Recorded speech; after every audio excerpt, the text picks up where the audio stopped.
In the session, I have made my sessions into two parts. First part, I'll be talking about research methodology, and the second part, I'm going to talk about art of writing successful research proposals. In the first part, I'm going to cover the meaning of research, pre and post cycles of research, and foundations of research.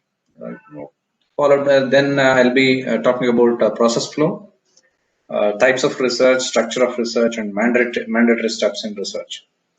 Then, additionally, some characteristics are required in an individual to become a successful researcher. I'll be talking about critical thinking and self-discipline. Okay, so the first part we will start. Basically, the first part is majorly oriented towards the PG students, postgraduate students, and also researchers who are just yet to begin, research. Faculty members who are young faculty members who are yet to begin the research. Um, we have to ask certain questions to ourselves. Why research? Why do we need to do research? Is it for passion we want to do research? Is it for glory we want to do research? Or is it institutional obligation? Or just because your peers do, so you want to carry out research? In my opinion, if you have a passion, if you are passionate about the work, what you do, that is where you should begin with. To carry out, very good research, you should have a lot of passion towards research. Now, other things will follow. Now, glory in terms of publications or grants will follow.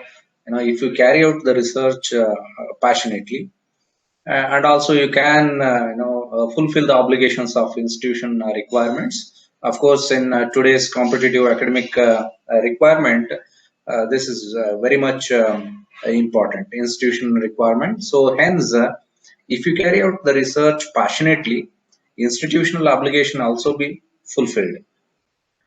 Of course, when you carry out the research with passion, you can reverse the last question what I have written here. I have written here, your peers do, so you want to do the research. If you carry out the research with passion, you can reverse this question as I do the research, my peers also will do. You can reverse this question. So this is ultimately is the characteristic that a researcher should possess, passionate about doing the research. It's a very good statement about research research is neither a first step nor a last step, but it is always next step. If you just look back into the history of science and technology, research has never stopped. It's a continuous process. It is just progressed from one step to another step. It never has stopped. So always this statement is a very powerful statement for any researcher. It is neither a first step nor a last step, but it's always a next step. What is the meaning of research? It is a search for knowledge, where we conduct research, scientific and systematic way we conduct the research. It is an art of scientific investigation for very important facts and insights into the research. Research is a movement from the known to unknown. Research is a movement from the known to unknown. It is the pursuit of truth with the help of study, observation, comparison, and experimentation. It is the search for knowledge through objective and systematic method of finding solution to a problem. It is a systematic approach concerning generalization and formulation of a particular research problem. So you can define research in many ways. Put together, we can define the research this way. It is a multifaceted entity with a unique combination of art, science, systematic view, step-by-step approach, appropriateness of approximations and assumptions. In the beginning of research, these approximations and assumptions are very vital. This knowledge we should have properly. Research is a new way of thinking, learning, and viewing the concept. Earlier, research was called as philosophy. This word science came only somewhere around 18th century. We started using the word frequently science. Earlier, it was most of the scientists, so-called the word scientist. Earlier, they were all philosophers. So we can call it as philosophy. Is it a culture? Yes, it is a culture. It is having its own way of doing things. Is it an attitude? Definitely. No. A researcher should have a particular type of attitude in carrying out research. Is it an aptitude? Definitely. Any researcher should have research aptitude, that is various skills that are required for different research domains. So aptitude is also important. So practically we can combine all these four words. It's a unique mix. Philosophy, culture, attitude, and aptitude. So all a unique mix of all the above that can be inculcated into a person. Okay, successfully inculcated into a person. So what are the foundations? Research involves a structured systematic study where acceptable scientific methodology to solve the problem is involved. The facts that we obtain while carrying out research are verifiable. They are valuable in nature with valid proposals. One should have a querying attitude always. Any researcher for that matter should always possess this querying attitude. So why, what, where? Okay, so this becomes a strong foundation for any research. Everything and anything in research is questionable. Even Einstein is not left. He is also questioned. He has also been questioned. Knowledge in the arena of proposed research topic is essential. That is a prerequisite. You are required to have analytical skills, numerical skills, and experimental skills. Desirable qualities are hard work, consistency, immense patience. This last one I keep on stressing on, with my students. When you start doing research, you never get results, in one shot. Even if you get in one shot, you have to repeat and confirm whether really you are getting the correct results or not. So for that, you need to have a lot of patience. So a lot of patience is required when you carry out research. Similarly, you have to work very hard and consistent. It's not like going to gym and work for half an hour or 1 hour, now come back and relax. No, it's not the case. Research you have to carry out consistently. There are some people, particularly PhD candidates, where 1 month they work, take 3 months, 4 months break. It's never going to work like that. So there should be consistency in the approach. So where it starts? It starts from reading literature of earlier published work. So what we call it as literature survey or literature review. What this literature survey or review will do? It will steer through precise definition of the problem. Now it will take us through the precise definition of the problem. It will allow us to plan properly, schedule our work, and execute in a timely manner. Very important. Planning, scheduling, and execution in a timely manner is very important in research work. Later, after carrying out the research, you need to prepare the report. Of course, you should write very good reports or research articles or dissertations or thesis with temporal end. What do you mean by temporal end? It's writing, consistently or sequentially. You have to write. Okay, that's the meaning of temporal and sequential writing of the events. Okay, so report writing should have the temporal end. Every step what you carry out in the research is very important. Whether you have got the result or not, all the steps are important. Sometimes we are bound to report even the negative results obtained. That is also very important. You need to take great care when you prepare the report. So what does research do? It will lead to new theory, new proposal, new correlations, or it may be new design or new method. It's highly susceptible for changes and modifications. So it is not going to stop. It is not going to stop. So it will have always changes. Continual changes will be there and modifications will be there. So you are required to have constant review at all stages, whether it is in the initial stage of problem formulation, writing the hypothesis, carrying out research, interpretation, at all stages, you have to have constant review. I can put it, the whole process in the flow sheet, research process in the flow sheet.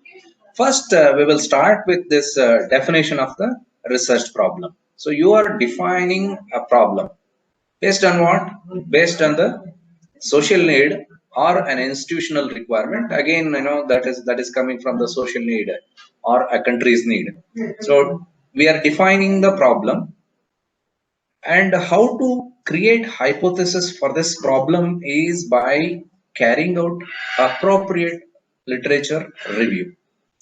So you need to read a lot of research articles, dissertations, or thesis, PhD thesis, to arrive at a particular hypothesis where you can carry out the defined research problem. In the next step, after formulating the hypothesis, you are bound to carry out the experimentation. Of course, if theoretical studies are there, then algorithm writing or computational techniques are involved in this part of the stage. If it is experimental basis, then you have to go for experimentation. After carrying out the research experiments, then material testings will be there, then analysis of data will be there. So you collect the data, analyze and prepare a report. Here sometimes, let us say we don't get the assumed results, hypothesis what you have set here. If you are not getting the required results, then you can go back to the experimentation, alter the strategy, carry out the experiment, again carry out the material testing, come with new data, try to see whether it matches with the hypothesis what you have set in the beginning. Okay, that is giving kind of giving feedback. After the results obtained or the interpretation what you have done, after analyzing the data, prepare the report. Finally, if you look at that, whether it has achieved the outcome what is expected in the beginning. Okay, if it is not achieved, then you have to again give feedback, go back to the problem, change the strategies, read literature, change the strategies, and then again reset. Okay, this research problem what we define, sometimes we have to take feed forward strategy, where it serves the function of providing criteria for evaluation. The problem what we define in the beginning also depends on the outcome what we are expecting. So it's a feed forward strategy. Both are connected. Okay, both are connected. The definition of a problem and the expected outcome, both are connected. So if the outcome is not there, again you have to give feedback to the definition of the problem, alter the strategies, carry out the experiment again. This is where the patience of a researcher is checked. Sometimes you may get results correctly, sometimes you may not get. So in that case, you have to recheck your strategies. Okay. This pre and post process of research is there. For two things we can define. This flowchart, what I have shown, can be defined for two things. One is before carrying out the research, this process flow sheet can be applied. That is, reading the literature, collecting the data from those literature, identifying the facts that have been published, read the interpretations of those articles, assimilate the knowledge, and then create hypothesis, carry out experimentation. So this is, before doing the research, this part you are doing. Okay. After carrying out research, you have to do this whole thing again. Like after carrying out research, you are collecting your data, then you have to analyze those data, do the interpretation. Then if improvisations are required, you have to do it again with the obtained result. So improvise, innovate the new things. Then there is engineering part of it where it can be converted into a product. Okay, converted into a product. So this is called as the pre and post process cycles of research. Okay, in everybody's research, this system is followed. How do we say a research is of good quality? It all depends on how do we formulate a research problem, what format we have chosen, how we have written, whether a coherence is there in the writing. Coherence in the sense there should be flow from introduction part to materials methods, then results discussion conclusion. There should be flow in writing, whether that flow is there or not, whether the contents are of good quality or not, and whether the report is consolidated sequentially in a good manner, and whether crisp and clear writing is there or not. Clarity should be there. If a layman reads our reports, there should be clarity. He or she should understand. That is how a report should be. Then we should know the know-how of the methodologies, know-how of the material testings, and then know-how of the interpretations. From that only you can assimilate the knowledge, create the new knowledge, and whatever we are creating, this whole contents, we have to knit properly. Okay, knitting is writing the report in a concise manner, in a coherent manner, we have to write. So if you are having proficiency in all this, then you can call your research is of very good quality. You can achieve the excellence in research. Why one should follow the methodology? Methodology, if you just recall the day-to-day research activities, what we are doing, we don't begin with the result. Okay, if you just take the example of typical kitchen, you don't come with cooked rice. It all starts from the rice, then adding water, providing the heat, allowing it to cook for some time, then you obtain the rice. Similarly, you have to identify the needs. So when you start recognizing a problem that is either societal problem or the country's problem, so that identification of need is very, very important. After that, you are reading a lot of research articles in that particular domain, coming up with the gaps that are found in those earlier works. Then you create your ideas, hypothesis. Okay, create your ideas, formalize the ideas, methods you have to write. So write the hypothesis, write the objectives, and then You have to write the methodologies for each objective, formalize these ideas, carry out research work and material testing, then disseminate that knowledge obtained. That is, the results obtained should be disseminated. If refinement is required, I said, research is neither a first step nor a last step. That means refinement, the scope for refinement always will be there. So refinement we have to do. When I say planning, we all have seen 400 meter hurdles or 800 meters relays. If we go like this, crossing one hurdle after the another hurdle, we can achieve the target of 400 meter or 800 meter, okay, during the athletic event. So this is the right approach of planning the different milestones of research. Okay, don't do this like this. Okay, this is a wrong way of doing the research. That means you take 3 years in formulating the problem, and you think that in 1 year you can complete the research. Not possible.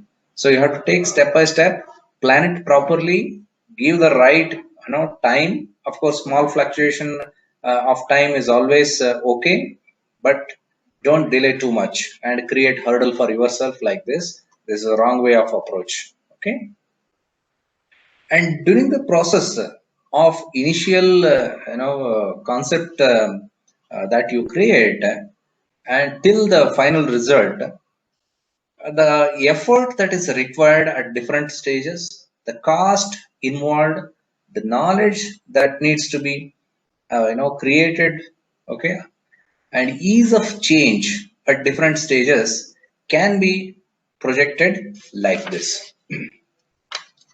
So in the x-axis, I have shown this conceptual design, okay, preliminary design, the first one. This is the conceptual design of research problem.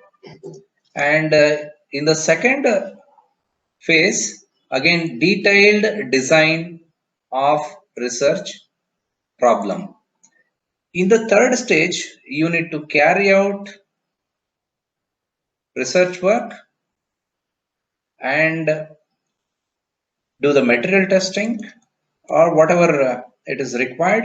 Okay, this is the experimentation stage, third stage, and then writing part, interpretation, and then report writing. These are different steps that are involved in any research work.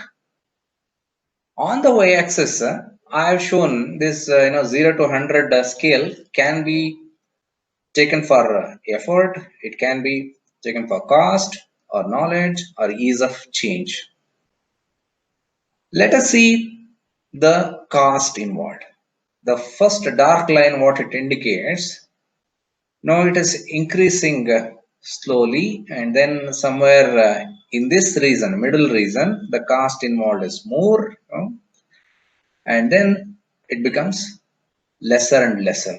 That means in the initial design phase, second part of detailed design phase and experimentation phase, majority of the cost is involved. During the report writing, the cost involved is minimal. Similarly, if you look at the knowledge requirement, it is just a concept we are looking at, initial phase of concept and then detailed design. When you do concept design, less effort is required with respect to the system knowledge or your research domain knowledge. But later on, when you start doing here, you have to put your research skills into effect. So you have to utilize the skills properly, and more of utilization of your knowledge is involved in the second, third, and the fourth phase of research. Ease of change, it will be in the reverse manner. So that means it will become easier and easier as you go ahead from the initial research problem conceptualization towards the interpretation. So ease of doing becomes easier and easier as you go forward in the research. So you have to understand where to put effort, where to put money, okay, into the research. There are various ways of defining a research. One type of research is called pure or fundamental research. The other type is called applied research. In pure research, usually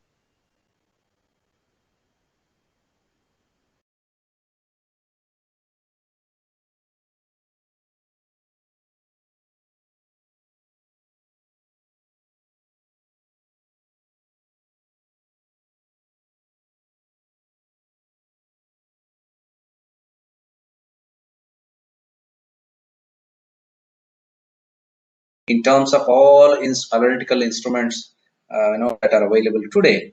So that was quantum mechanics was the fundamental research that happened 60 years ago that don't had immediate application at the time, but we utilized that basic work and established a lot of analytical instruments. So fundamental research usually do not have immediate application, but it will have immense importance from the point of view of development of knowledge base in the fundamental aspects. So I give just to give the example of a topic in research: design of new catalyst for efficient organic transformation. It's a basic fundamental chemistry work that one need to carry out in this kind of topics. It is a pure research that we will be doing. In applied research, we will be developing methods or models, some materials that have immediate application. Immediate application. So some of the example I'll take, my own problem what I'm solving right now, developing thermally conductive elastomers for better heat transfer. That is having immediate application in Indian military system. Of course, in other fields also this material can be used. This is having immediate application. So it is an applied research. Then there are methods, new methods for manufacturing process, inventing new tools of management. This is another topic, where we are working with GEF TDF fund is development of non-invasive salivary glucometer. This is also again it's having immediate application. So as soon as the product is ready, we can use on field. So that kind of immediate application, wherever it is there, we can call it as applied research. Then most of us have this experience of academic research oriented towards degree. You have freedom of time, then freedom of infrastructure facilities, and then guidance will be there. Your supervisors will help you in this. Okay, so academic research is like this. Then research can also be distinguished based on whether it is experimental research, analytical research, or numerical research. In numerical research, we will be working more towards recent developments. That is, computational works will be involved. Mathematical and computational works will be involved. So another classification is there. We have quantitative research and qualitative research. Quantitative research is having countable indicator. You can say how much improvement has happened. For example, if I say thermal conductivity, what percentage of thermal conductivity is improved? It is a quantitative. Okay, qualitative research, it talks about causality relations. In the sense, it talks about nature of materials. Okay, nature of reactions. So it is a causality relation it will give. If you look at the hypothesis involved in quantitative research and qualitative research, in quantitative research, how do indicators play a role? Okay, so in hypothesis, how do indicators play a role? In qualitative research, which indicator play a role? So these kind of questions you can make distinction between qualitative and quantitative research. Similarly, the results of quantitative research comes in terms of representative figures, and qualitative research comes in terms of interpretations. Okay, so this way, lot of classification can be made in various research. Now, how we can structure the research problem? Basically, we need to identify a broad area of research where you can pose broad questions and read the literature, narrow it down. So first you have to start with broad research area, narrow it down, focus in. You have to focus in into a small, then highly narrow it into a specific domain with questions. Okay. See, in every stage you are reading a lot of papers. Okay. So here you are reading research articles related to broader area, related to a specific area, and then further, highly specialized area you are reading paper. So you have to narrow it down. Analyze the focused arena. Analyze the data obtained from the earlier published result in the focused arena. Generalize the results obtained using broad testing methodology. So you have to create hypothesis after reading thorough literature. Okay, so you create hypothesis here. Then carry out the research work. First, now before carrying out research, I spoke about this. Similar structure can be defined for while carrying out the research. Broad area of research survey, literature survey, narrow it down. Okay, again carry out literature review here, and then focus on highly narrow down the questions. Okay, carry out the experimentation, obtain the data. After obtain the data here, then you analyze the data in that particular focused domain. Then subject the results obtained, your results. Here I spoke about other people's articles. I'm talking about your own results. Subject the results obtained to a wide testing and analysis. Wide testing and analysis. If any repair is there, then you have to go back. Okay, as I showed in pre and post cycle research cycle.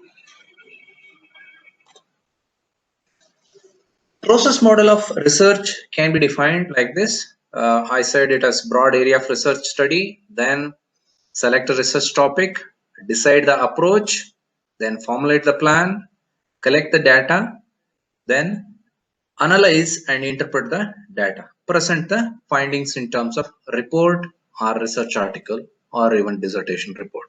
Okay. Identify the problem.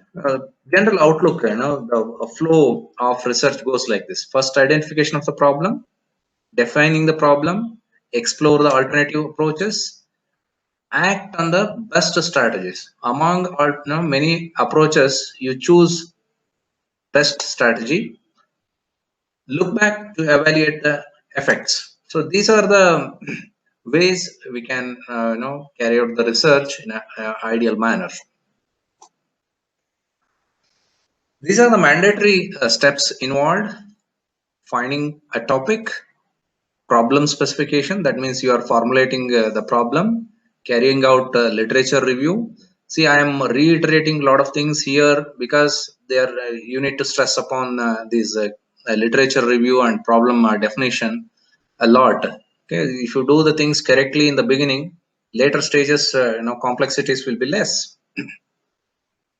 Proposed approaches and their justification, tools and methods used, expected results, their significance, plan of activities, timetable. What we call it as a Gantt chart. Timetable has to be created for each activity. How much time do you require? So that plan of activity with time duration we have to prepare.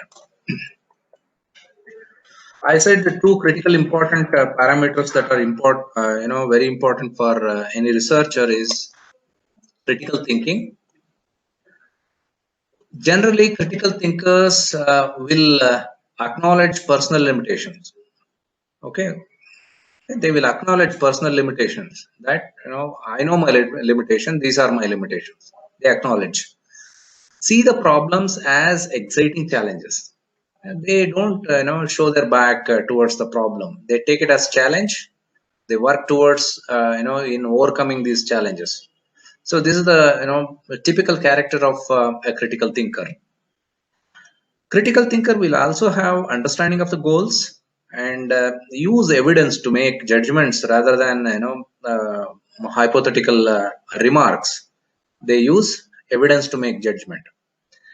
Critical thinkers are interested in others' ideas. They are skeptical of extreme views. The approach of critical thinkers is think before acting and avoid emotionalism. There are few uncritical thinkers. Just they want, I want to do research, but not really passionate about it. So uncritically they think. They pretend to know more than they do. They get annoyed by the problems. They are impatient and guided by feelings rather than thoughts. Feelings and thoughts are distinguished very clearly. Uh, these uncritical thinkers are guided by feelings rather than thoughts. That means we have to be guided by thoughts rather than feelings. Uncritical thinkers judge on first impressions and intuitions, focus on their own opinions, and look only for ideas like their own. So that they are not open for ideas of others. Okay. They claim that thinking gives them headache. Okay, so this should not be the attitude of any researcher. Second most important characteristic of a researcher is self-discipline. Effective people are self-disciplined. In every approach, in every activity, they are self-disciplined. It's a matter of will. Self-discipline is a matter of will, that you should take a decision, go ahead with that. Okay, deciding what it is that you want to do is a self-discipline. Then doing it is a self-discipline. Okay, so it depends on all about our will, what to decide, what to do. Okay, factors important in achieving self-discipline are clarity about what one wants to achieve, why one wants to achieve it, how to go about it, social environment, no special kind of honesty. So honesty to oneself is very important. So all these are components of self-discipline in achieving the targeted goal. So, till now, I have covered research methodology part, which is very important for postgraduate students. Of course, any subject for that matter, whether it is arts or science, the methodology remains the same, except for that the experimentation that are involved in scientific research and science research is the only difference. Otherwise, the thought process, the methodology involved is the same. Okay. So in summary, for research methodology part, I can summarize like this. Research is neither a first step nor a last step, but it's always a next step. It is a pursuit of truth with the help of study, observation, comparison, and experimentation. Research is a unique mix of philosophy, culture, attitude, aptitude, which can be inculcated into individuals. You have to select broad area of research, narrow it down to specific research area, and then foundations of research include carrying out a thorough literature review, identifying the gaps, building an hypothesis to define a research problem, set objectives for that problem, and write the methodologies. Okay, very good methodologies for each objective set to solve the problem. Carry out the research, test the hypothesis, and analyze, write the report. I would like to invite, if any questions are there, particularly from students, staff members, many are involved in research. those who are beginners can also ask questions for the first part of the research methodology. Then we will go into the second part, that is part of writing successful research proposals. Anyone has questions? You may please ask.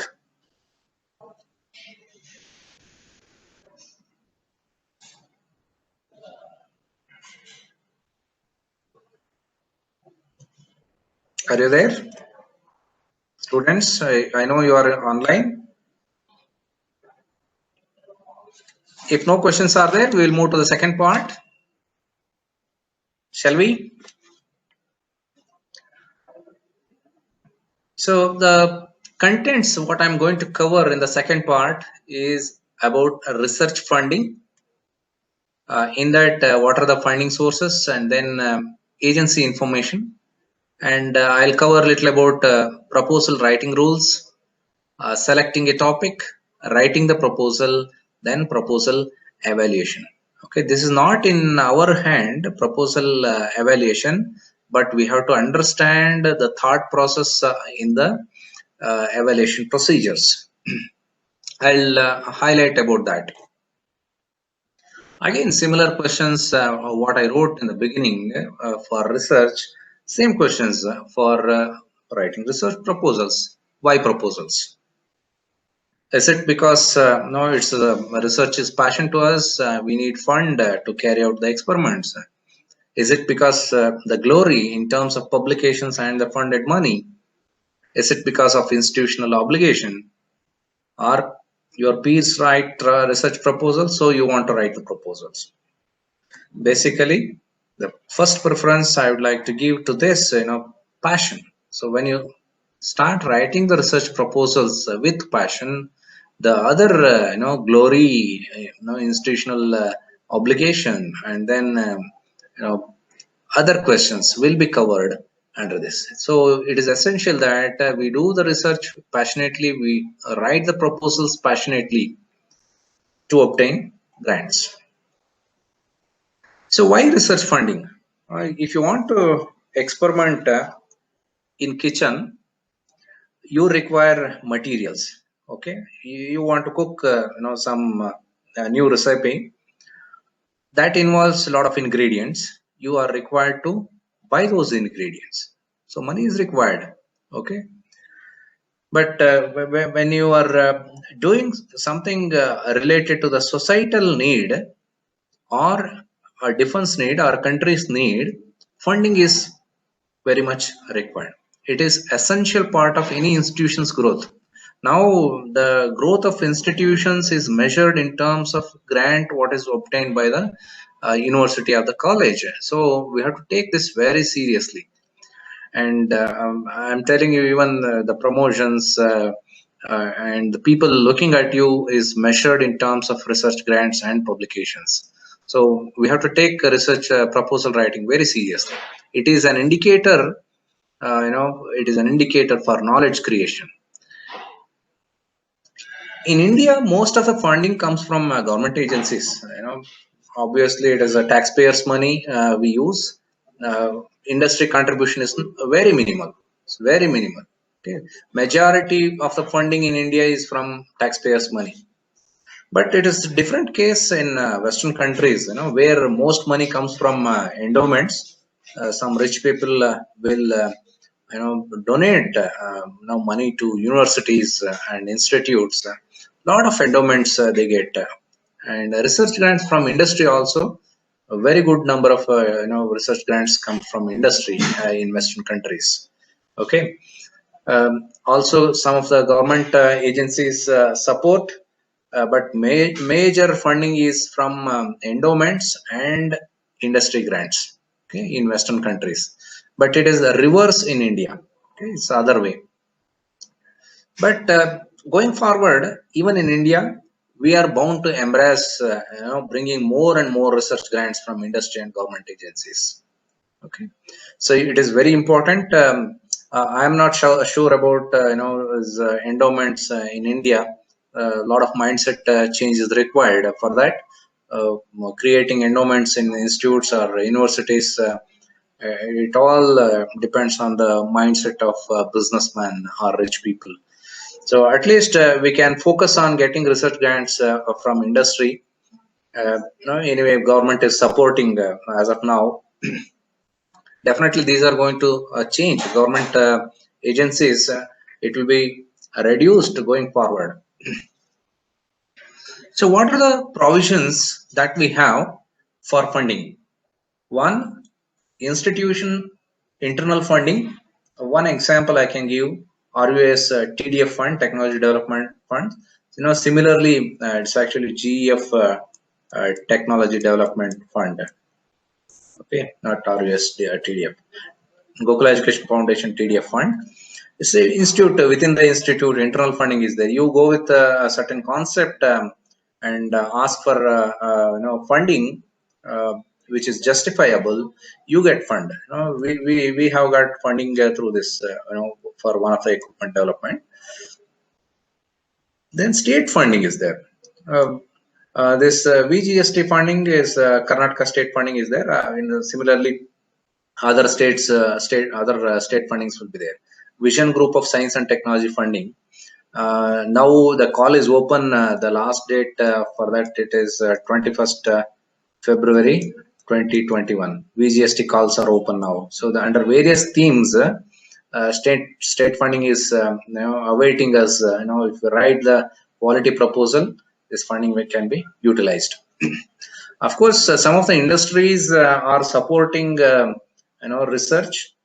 Basically, they support the research for the problems what they are facing. If you can provide solutions, definitely they give money, but we should propose such kind of solutions. Okay, so project proposal should be to their requirement rather than what is our passion. Okay, it won't work like that. So industry looks for the solution for the problems what they have.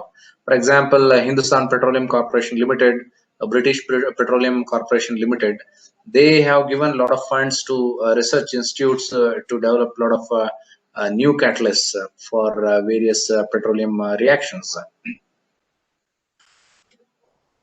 On the other hand, we have central agencies like Department of Science and Technology, Department of Biotechnology, so various other CSR funding, UGC funding. So central government funding is available for research also. There are very few private foundations that donate money which can be utilized in providing research grants. One example is DBT Wellcome Trust is a private foundation which supports research in academia. So these are the various ways we can get research funding. There are different channels you have to approach. Okay, it is very important we find right funding agency. Okay, so right funding agency, how do we decide the right funding agency? Okay, it depends on how we see the objectives, what is the agency mission, and our expertise. All three should be aligned. Okay, my research objective, my domain expert, and agency mission. So it should match. Then only you can approach that particular agency. How to find out whether agency mission matches with my research objective or not? There are all agencies have websites now. Earlier it was difficult. Now all agencies have website. There will be guides. You have to read grant proposal guide, topic supported, new initiatives, new announcement made. So all this you have to go through, understand properly, then write the proposal in the way agencies look forward. Yeah. Yeah, I wasn't well. Today you're okay? Yes, I have the prescription also. So who is your next one? Which subject missed? Biochemistry and genetics. Genetics of mine.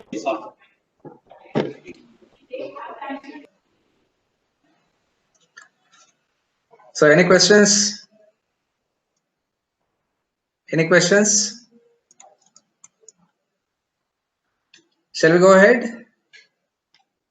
Okay. So going forward, I'll just briefly explain the proposal writing rules in general. Every funding agency has their own ideas, their own rules, okay, what they are looking for.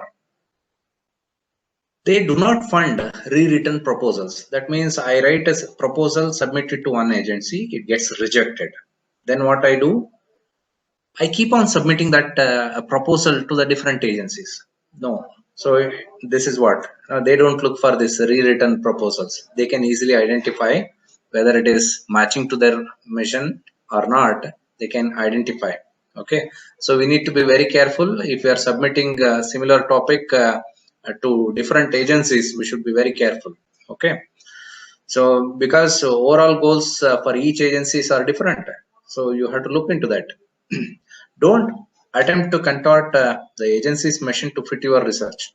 You have to fit your research into agency mission rather than fitting the agency mission into your research. Okay, it is not. It doesn't work like that. Read the instructions carefully. On the websites, instructions will be there. You need to carefully read the instructions. Now, when a proposal is sent for review to the expertise, common reviewers criticism is if the principal investigator can't follow the instructions for the proposal, then the principal investigator probably can't follow the instruction to do elaborate research. So this is a general opinion during the review process if we don't carefully follow the instructions of the agency. So it's very important we follow the instructions carefully. So when we write the proposals, it should convey the attitude that you have identified an important problem and you are the right person to do that work. Okay, so you are the only right person to do that work. That way we have to highlight. You will get the job done and find answers to the problem discussed. You are the only person to get that job done, what you have defined the problem, okay, and find the answer to the problems discussed. So your way of writing is very, very important. And your proposal also should convey that you are aware of previous relevant studies. That means literature review, it should be proper. Literature review, it should be proper. Let us say you have got a very good scientific idea which can be investigated thoroughly within the context of the institutional resources available to a PI and within reasonable time frame. So that means resources available at the institute and time frame, both we should be aware of while writing the proposal. See, sometimes while submitting the proposal, we make mistakes. What kind of mistakes we do? For example, I will take my own example. Okay, we have different departments. Different departments have different equipments available. So when we write a proposal, we need to list all the equipments that are available. Okay, from all the departments. It's not just chemistry department. So list all the resources that are available. What it makes is it will give an indication for the agency while reviewing that this institute has got reasonably good number of equipment to support the research and minimal number of equipment are to be purchased. It becomes one part, your proposal becomes more solid. Okay, one example I'll give, how it should not be. Okay, I want to carry out stable isotopic research. Let us say I'm working in a small science college. We don't have any mass spectrophotometer. If I propose a research topic on isotopic measurements, will it become competitive or fundable? Definitely not, because mass spectrometer is a costly equipment. you cannot propose, purchasing this equipment for your research. Okay, so we should be reasonably good in proposing right kind of equipment with the budget somewhere 25-30% or 40%. If I propose a research work, let us say 1 crore to the funding body, and if I propose one instrument costing somewhere 75 lakh, is it fundable? No. Again, it is not possible. So we should be very careful while writing the budgeting part. Now, after making all preparation, still you have got the doubts. Then what you should do is contact the program officers. Their contact person name will be there. Remember, they are not domain experts. They are just licensing officers. They help you to understand what you have not understood, or guide you in submission of your proposal. Okay. Preferably before you spend time writing an uncompetitive or non-compliant proposal, you have to talk to the program officer. That is ideal. If you don't understand the call properly by the agency, so what you do is, before starting the proposal, you list out all the doubts what you have, talk to the program officer, because everybody's time is precious. Your time and the agency's time, evaluators' times, everybody's time is important. You care for the time. Okay. So what kind of questions you can ask? Your question should be very polite. Sir, I have got a new idea about so and so topic. Is this within the scope of your program? Is this the is it coming within the scope of your call? Okay. If not, let us say he says no, it is not coming. Then you can extend your question. Could you please suggest me where I might submit this? You can ask. Okay. So very polite way of asking. But at the same time, you should not ask certain questions to program officers. What kind of questions? Okay, you should ask this question: will you fund my research? Is it a good topic? What kind of topic do you think I should work on? Where are the chances of my project getting funded? If I send my proposal copy to you, will you tell me how it looks? These are the very absurd questions. Remember, program officer is not a reviewer. Even reviewers, you should not ask this question. It's very confidential. You are not supposed to ask. No, we should be very careful in asking what to ask, what not to ask. So funding agencies, they make use of evaluators. Once we submit proposal, typically evaluators are peer researchers, or at least highly educated reviewers that have good understanding of the subject. Okay. But it's very difficult to find an evaluator who is as sharp as you, who has written the proposal. It's difficult. It's rare. Okay, that means the evaluator's domain knowledge, broad domain knowledge will be there. In that particular domain knowledge, you cannot expect, and everybody cannot be having expertise in all the domains. So we need to understand the mindset of evaluation process. So the proposing researcher should not assume that. Should be careful. Read this again. Proposing researcher should not assume that evaluator understand the problem immediately. It's not the case. He understands the logic of the research approach without explanation, or grasps the wider implication to the body of the knowledge, or impact on the society in a flash. In a quick go, they will not understand. Don't assume that they will understand everything in a quick go. Okay. Some agencies seek list of reviewers. So here, a piece of advice for the proposal writers: give the names of the experts in that particular field rather than your own contact. Okay, your own and known contacts. Now, this is, if somebody is known and having very good expertise in that particular field, it's fine. Just because they have very good publications, very good expertise in that particular area, don't put their name as expertise. Some agencies seek the list of reviewers, not all agencies.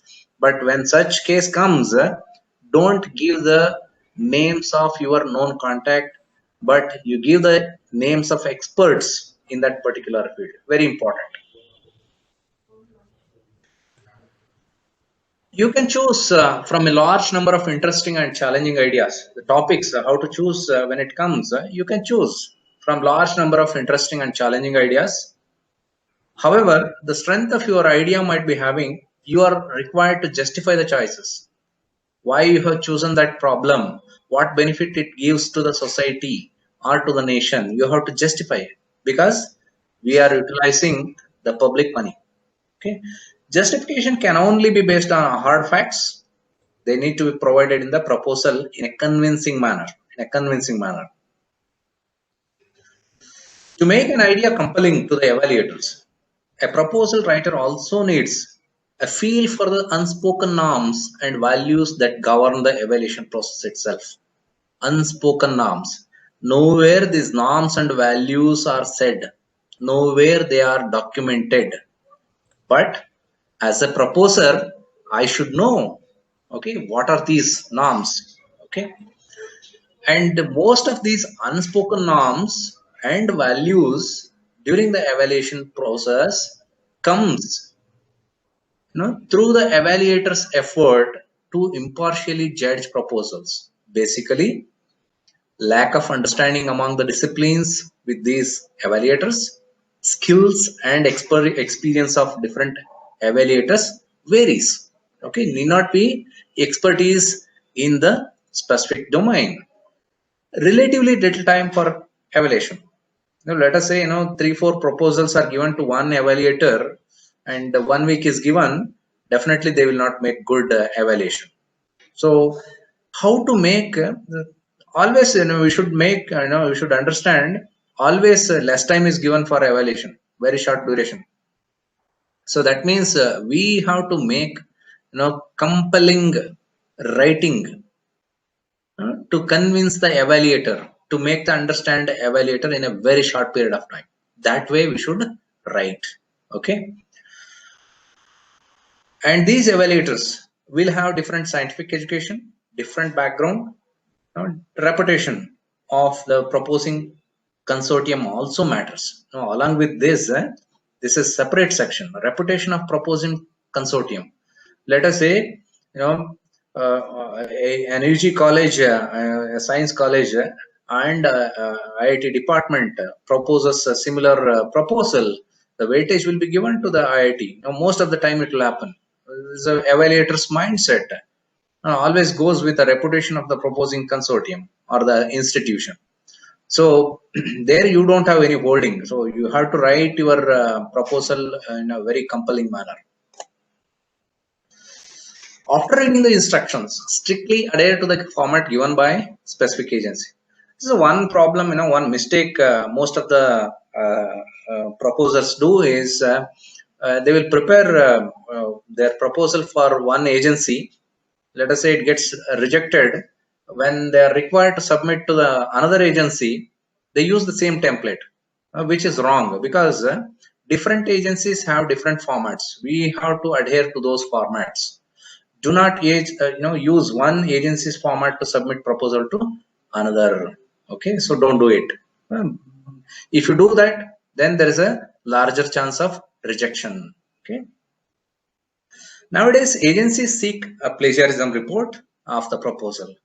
Now, if you do, repetition of that, just change the title and submit it to different agencies, you will be caught because we have this anti-plagiarism softwares to detect. Just if we process it will give the similarity index. Sometimes our own reports will be, our proposals will be coming in that.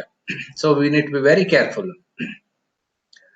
So initial phase of screening itself, we get rejected. So we should be careful. So some of these questions from funding agencies we need to answer. What is your approach? Okay, in the proposal, compellingly we should write what is our approach of solving the problem. How does this meet agency's mission? So compellingly, we have to write how my proposal is meeting the agency's mission. Our government and some of the agencies like ISRO, DRDO, then DST, they will give special calls on different thrust areas in each year of funding call. Okay, now I said VGST call is open, and this week ISRO call is also open. You can look into the document of ISRO. Just shortly, it's very recently it's published. There are several research topics that are available where you can write. ISRO, we have time till 15th of March, and now for VGST, you have time till 21st Feb. Okay, so within this you can submit.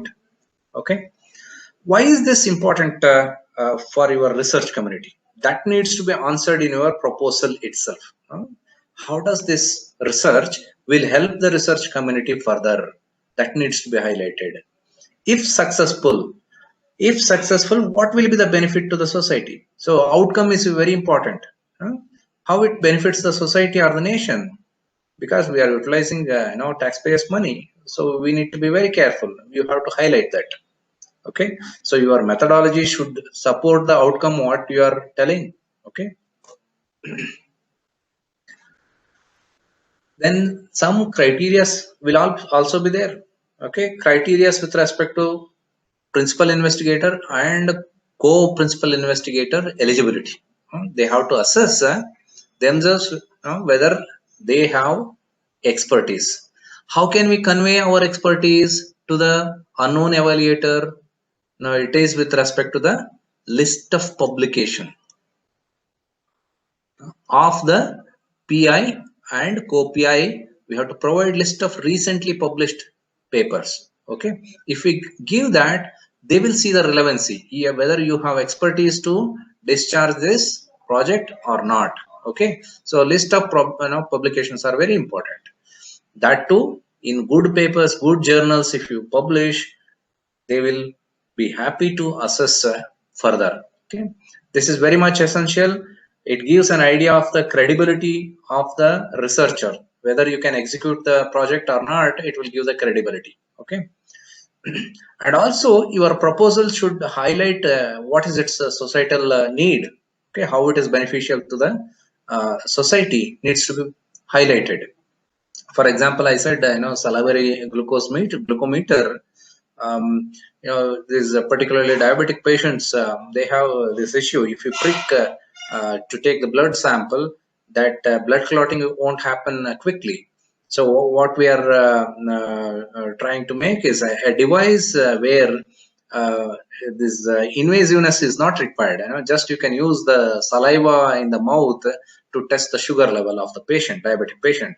So it's having immediate application. So it's having benefit to the society immediately. So that way, compellingly, we should tell the reviewer through our proposal. So we have to write very clearly the relevance in the contemporary state of academic work. In the recent time, hybrid approach involving theoretical and experimental studies is encouraged. Okay, the computational work or mathematical work along with experimental studies. Okay, hybrid approach is very much encouraged nowadays because theoretically you are predicting something and carrying out the experiment and then validate the theoretically predicted values. So it gives substantial support to your claims, what you have made, that you will get through the experimental studies. So you try to always write along with theoretical studies and experimental studies combined together. Hybrid approach, if you go, there is a great chances of success. Okay, so sometimes alone we cannot do. So what we can do is we collaborate with people who work in such areas. If you are not having personally, I don't have very good theoretical knowledge. So what I do is I associate with people who are having theoretical approaches, knowledge in that particular domain. I'll combine my experimental studies, so we work together. Okay, that will help properly to get the reviewer's attention. How a topic should be for your proposal? It should be methodical, repeatable, verifiable. So when you carry out research, it should be repeatable, results should be obtained, and the results obtained should be verifiable. It is not done before. Nobody will fund if something is already been done. It should be significant. Okay, so reasonable probability of success should be there. You must have facilities to accomplish the research. Okay, and you should know the field properly. Whatever you choose, for that you need to carry out literature review, state of art. Then you should also know what top 10 researchers across the world, across the nation are doing right now in that particular domain. You should know, because at some point in the proposal itself, we will be mentioning so and so groups are working in this domain. We'll be mentioning. You should know the sources of our funding and what are the key research issues, and who would likely review your proposal. This depends on how you make contacts. Okay, how you make contacts, particularly the workshops and conferences. Unfortunately, I have seen many of the research scholars, they will come, present their work, go outside. Okay, they will not stay. Actually, you should listen to the speakers, make contacts, particularly the resource persons. You should ask quality questions, so that they feel that this person is having very much interest in my domain. So they should remember you, your institute. Then this, who would likely review your proposal, you can gauge. Okay, so once you get an idea, writing becomes important. So write the proposal to be readable. Write the proposal to be readable. So make the level of detail appropriate. Make the level of detail appropriate. Find out how much money is available. Based on that, you can budget it. Okay, budgeting guidelines. Now some agencies support some calls. They will support project staff. Some don't. Some budget propose equipment. Support equipment. Some agencies don't support equipment. So we should read that budget guidelines, how much money you can propose, and then you start writing the proposal. So you should have clear hypothesis, goals, approaches. After reading the instructions given by the funding agency, what you should do is, this is the structure. Okay, first the title and aim of the proposal. This is a generic structure I am giving. Some of the agencies, some combined form will be there. Okay, objectives, methodologies, combined, this number, it goes to 3 or 4 segments. I have listed 9 segment here. This is a total input that we are giving into the proposal, but some of the agencies segmentation is smaller. Okay, along with this outline, you take care of page limits, word limits, and such kind of PIA, OPIA eligibilities, formats, font size. All this you should take care. Please read the instruction carefully and then go ahead for writing. Then you have to give a title for your proposal. How to write a good title that gives brief sense of proposed work, usually less than 25 words. But remember, this is not, there is no rule for this, but always it is preferable you have the title less than 25 words, so that makes a brief sense of the work. I have 1 to 2 sentences for aim. Okay, then study, background study you have to make. Write the significance of your work. Then objectives, methodology will come under this experimental plan. Then resources available at the institute, and what are the resources that further you need to buy or you require to complete the project. So you have to list. It's a generic one. Let us see, how an introduction should be. A title, it should be self-explanatory. A reasonably knowledgeable researcher can have a spontaneous conceptual visualization when he reads the title. Okay. Title should enable the research scholar to focus on well-defined research problem. Scope of the research derived from title should be associated with clarity, crispness, and ambiguity. So there should not be any confusion here. Okay, unambiguity. So how much you should write introduction? Again, introduction should be very crisp and clear. 2 to 6 pages depending on funding agency requirement. Don't write too much in the introduction section itself. Some agencies, they for example VGST calls, they ask for a 2-page proposal, not more than that. Okay. So Gautami, call the pick the call. Introduction should address the following: interesting research issues that the proposal plans to explore, brief overview preview to facilitate recognition and appreciation of the earlier work to identify the research gaps. This literature review, why we have to do is, we will be recognizing what others have done, we will be appreciating the earlier works. It should be succinct and yet informative. So it should be very concise. When you write introduction, it should be concise, but it should give the right information to the evaluator.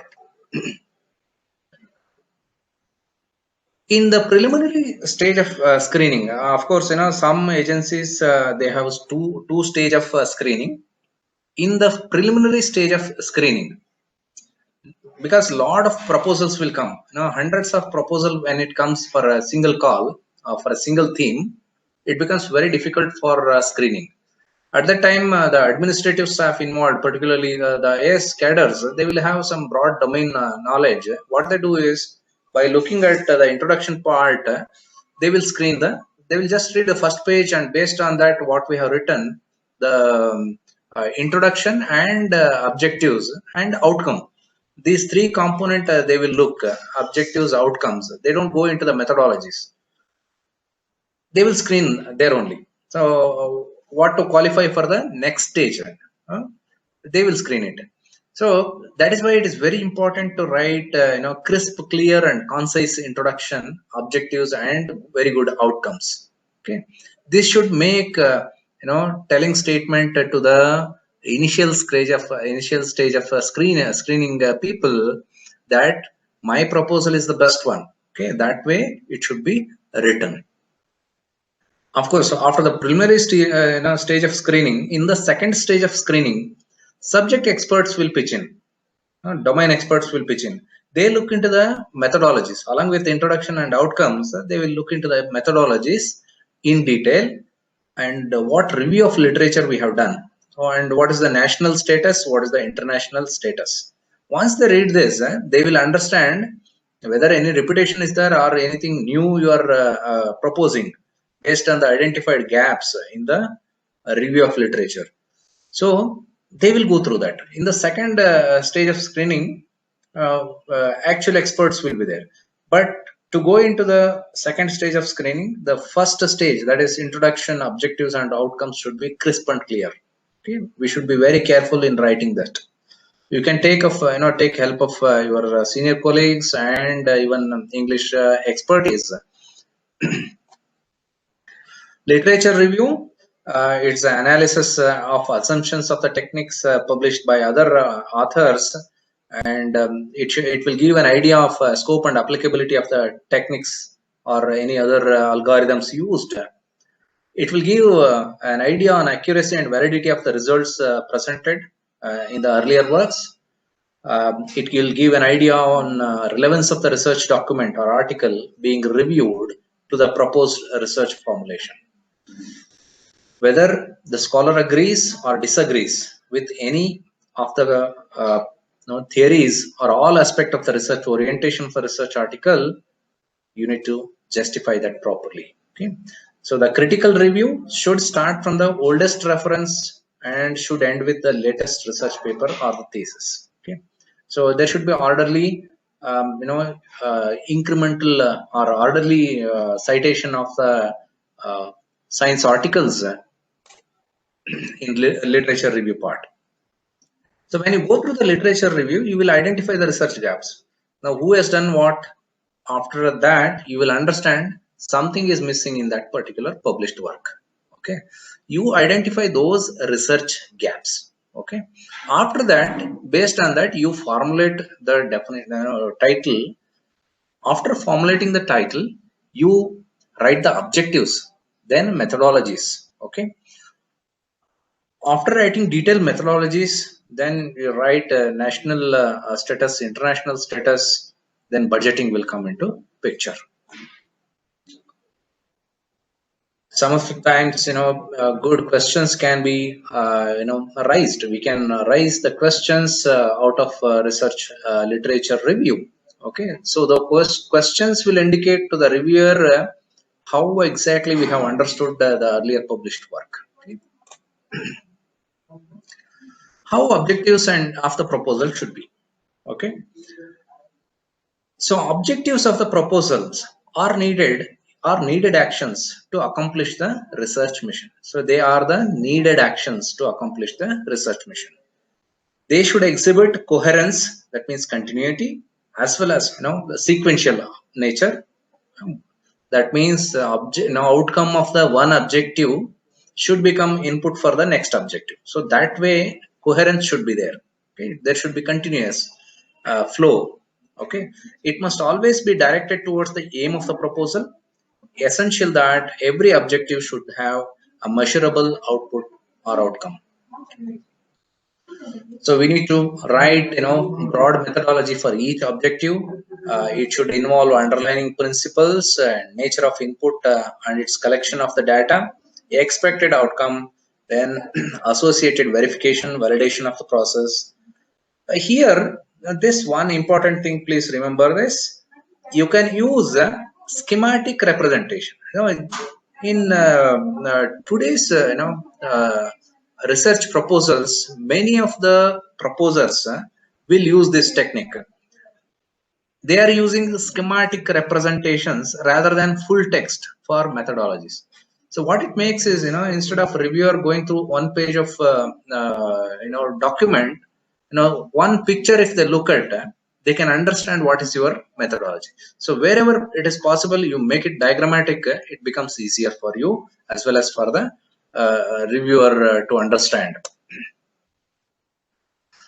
Proposal shall indicate the contribution, that is the outcomes. Then it should be derived from significant points associated with problem formulation, analysis, simulation and experiment, the outcomes of the objectives. Okay, these are the outcomes that are derived out of the proposal. Then citations and references, one should be very careful. Cite all the references that you have used and list all these cited items in the reference section. Okay, no reference that is listed in the reference section should not be missed in the body of the text. They should be cited, and then all the cited items should be listed in the reference section. So vice versa. Okay, we should be very careful. So one example, just I mentioned ISRO's call. Today only I have seen this. Okay, examples of evaluation parameters. You look at this. The submitted proposal will be subjected to critical evaluation by ISRO, Department of Science Center experts. The proposal will be evaluated on the basis of novelty. This is the first parameter. Methodology. Okay, what is the methodology? Is whether it is easier methodology or tough methodology. Approach, that is solving. How do we solve the problem? Experience of the PI in the subject area. PI plus co-PI. Okay, both. If co-PI is there, that will come in. How do they judge? This is based on the quality publications in that particular domain. So let us say, if I say, a new catalyst design, if you are proposing, relevant publication, that particular catalysis publication should be there in quality journals. Okay, so publications are very important.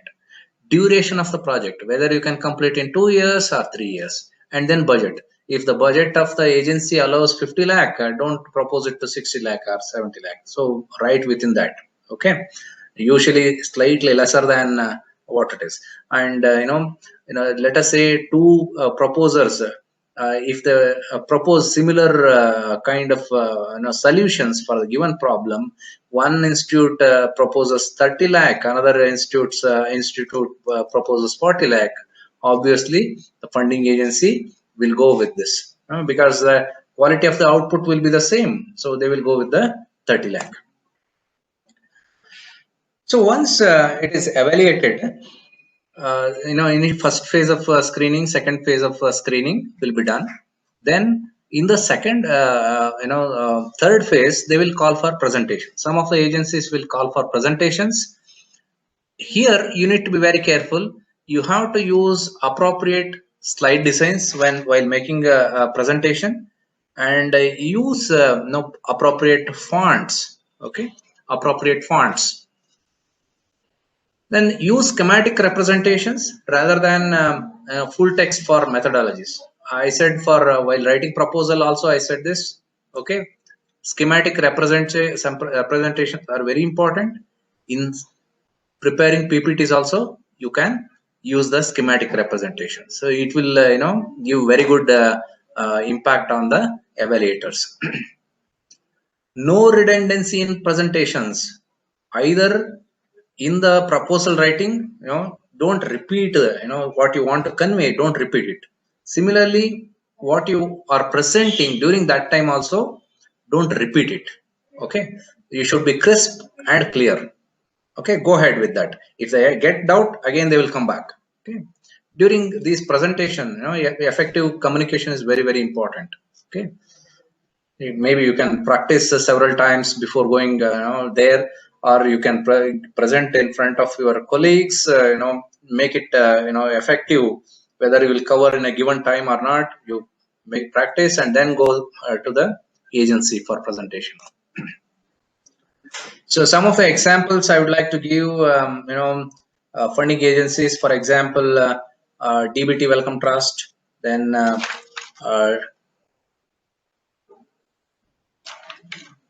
DBT, different fellowships are available. Okay.